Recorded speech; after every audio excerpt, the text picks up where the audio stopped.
È il weekend di Pasqua a segnare il ripristino a Venezia sia del contributo d'accesso che della zona rossa. Il ticket di ingresso scatta venerdì 18 aprile per tutti i non residenti in Veneto. Per i veneti quest'anno non c'è nemmeno più l'obbligo della prenotazione, mentre il contributo è salito a 10 euro per chi prenota negli ultimi 3 giorni o non prenota, resta a 5 euro per chi lo fa entro il quartultimo giorno prima dell'arrivo. Sono 54 le giornate interessate dal dispositivo dal 18 aprile al 4 maggio, poi tutti i weekend, venerdì compreso, fino a luglio. Dalle 8.30 alle 16 nei punti nevralgici della città ci saranno controllori che verificheranno il pagamento e la registrazione. La sanzione per chi non paga va da 50 a 300 euro. Sono già scattate invece le zone rosse a Venezia, in centro storico e in terraferma, nelle stesse aree nelle quali è stata attuata la sperimentazione in occasione del Carnevale. Zone rosse anche nei comuni di Chioggia e Jesolo, individuate in accordo con le rispettive amministrazioni locali, controlli mirati sul territorio da parte delle forze di polizia, servizi straordinari di controllo per la sicurezza stradale. Le misure sono state decise in sede di Comitato per l'Ordine e la Sicurezza Pubblica in vista delle festività pasquali e dei ponti del 25 aprile e 1 maggio, per i quali si prevede un notevole afflusso di visitatori a Venezia, nelle località balneari e in generale nei comuni della provincia lagunare.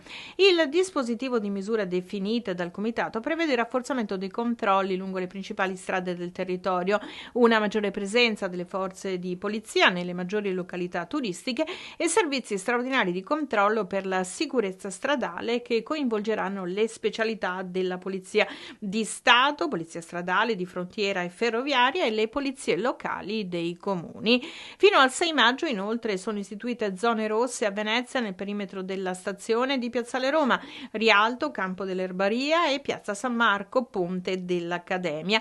A Mestre nell'area della stazione ferroviaria, compresa tra via Piave, via Gozzi, via Torino, Corso del Popolo, piazza Ferretto. A Marghera nel quadrilatero compreso tra via Fratelli Bandiera e via Rossarole e via Sant'Antonio. Le zone rosse, lo ricordiamo, sono un presidio di legalità a garanzia della tranquillità di cittadini e turisti. Le zone rosse, già sperimentate con successo durante il periodo di Carnevale, si sono dimostrati strumenti efficaci in termini di prevenzione e contrasto ai borseggi, contribuendo in maniera significativa alla tutela della sicurezza pubblica. Questi dispositivi saranno fondamentali anche nei prossimi giorni, in concomitanza con un calendario festivo che prevede un notevole afflusso di persone in città.